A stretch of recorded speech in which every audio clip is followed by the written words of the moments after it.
Opening remarks. Season high 26 team assists. So I just and what was so great is Carla led us with 8 of them, and that's been a big emphasis. Like, we know how well she can score and put pressure on the rim, but I'm really challenging Carla to make her teammates better, and I felt she did a great job of that. Like, coming off, hitting the pocket early, just some really nice things there. And then Meg had 4. SA, Louis, Carly had 3 each. So I think the intentional ball movement was great tonight. Then another career high for BC in the 6 threes, 6 of 10. And I felt, we had that stretch of games where we weren't getting BC as involved as we liked, and that was on me. So those 2 practice days we had really helped just in terms of adding a little bit more diversity, and I think the pace is huge too. I think she got 3 of those threes just with us playing with better pace. And then, of course, the huge 3 throws from M at the end. But I think, Dallas are incredibly well coached. It really stood out just throughout the game. Actions they run, just the intent paired with the pace that they're playing at. And then, that was a incredible play they drew up at the end for the and one. Straight away, I was like, got to steal that one. So, credit to them. I think Jose's doing an incredible job with that group. So, makes the win even sweeter, tonight. You didn't even bring up the rebounds. You guys had more rebounds in the first half than you guys had in the Vegas game at all. Like, what do you think went into that? It's still, we really are. It's such a intention, the rebounding piece, but we still gave up 12. So it's an acceptable amount would be 5, but it's a tough one. And I did feel like the effort was completely there.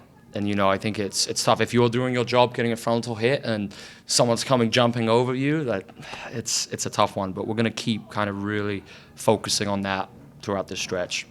Bridget's 6 threes, it seemed like almost all of them were when Dallas was pushing the game closer, and it was a momentum moment.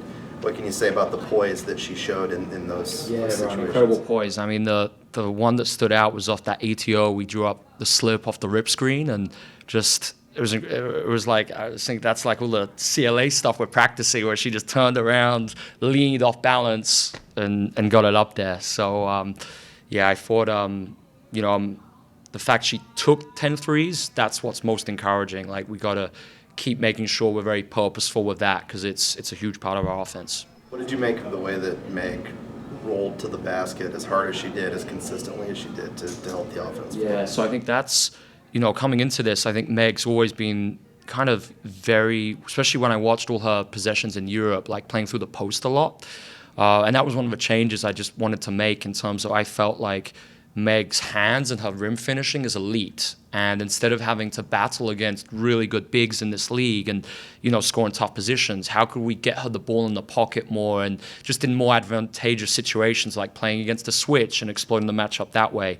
So, that's kind of what we've done with the offense in terms of, when teams switch or late switch. I think Meg is a weapon, because it makes it very difficult for teams to stay in that cover.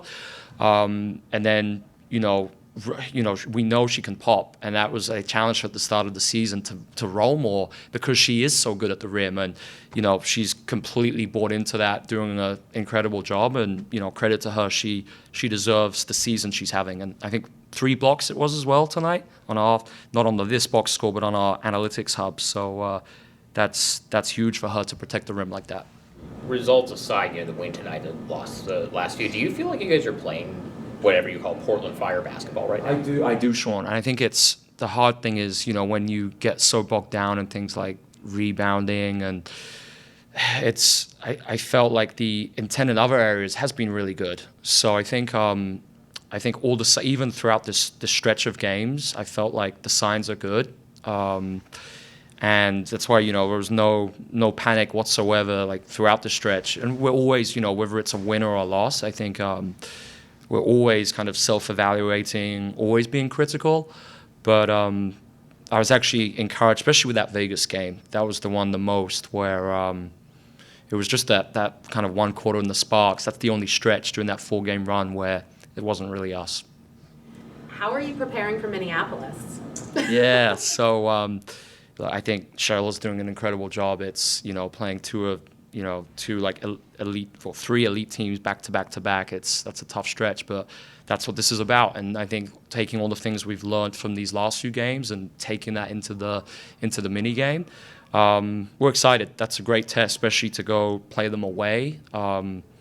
Really good to see, all the lessons we've learned these last 2 weeks and kind of carry it into that one. Coach, I'm wondering if you could talk a little bit more about the evolution of Megan Gustafson. And, she just seems to be playing with a lot of confidence the last few games. I'm wondering if you could talk about how you've seen her develop in this short season and if she's become a leader. Yeah, absolutely. So, the development piece, I mean, it's the efficiency too. I think she was 7 of 11. Yeah, 7 of 11, like 6 big rebounds, 4 assists, 3 blocks. I mean, that's an incredible stat line. And, it goes back to when I was watching her, the London Lions, like 3 years ago. And, obviously she did some things that stood out, but I felt with the shooting and that type of skill, I felt like there's a lot more there if you can put some offensive things around that are really compatible. Something that stands out is her points per shot and the efficiency just in terms of points per direct when she's playing with Carla in pick and roll. It's really high. That's a really intentional partnership that we're trying to get to, and we saw it late game. That was the partnership we went to, and that's what we spend a lot of time practicing, making sure we're getting these interactions with the right players. And that was huge late game that they just got into that in flow and found a great solution. With all-star voting happening, obviously you would push for as many of your players as possible to make the team, but what have you seen from particularly Bridget and from Carla that they have shown themselves to really be rising to that star level? Yeah, absolutely. So I think with Carla, it's there's some really interesting metrics there in terms of, for players under 24 in the W, she's she's top basically in terms of usage, pick and roll volume, and there's some really interesting stuff there. So what that means is she's being asked to really carry a lot on her shoulders because, we do embrace playing with the pick and roll because we feel like we create great advantages out of it. And Carla's a huge part of that. And I think, we're seeing, her minutes have obviously gone up significantly from 14 to about 27 between last and this season. And then the crazy thing is she's basically tripled her pick and roll volume. So I think, again, it was kind of speaking about what we saw with Megan, it was the same with Carla, what offensive principles will really unlock her. And, things that stood out, when we were going through the draft process was just the ability to get downhill and pick and roll. And then you think about how can you create as much space around her, and how are we spacing off the ball to create those 1.5 double gaps. So we're removing that nail help for her to just race.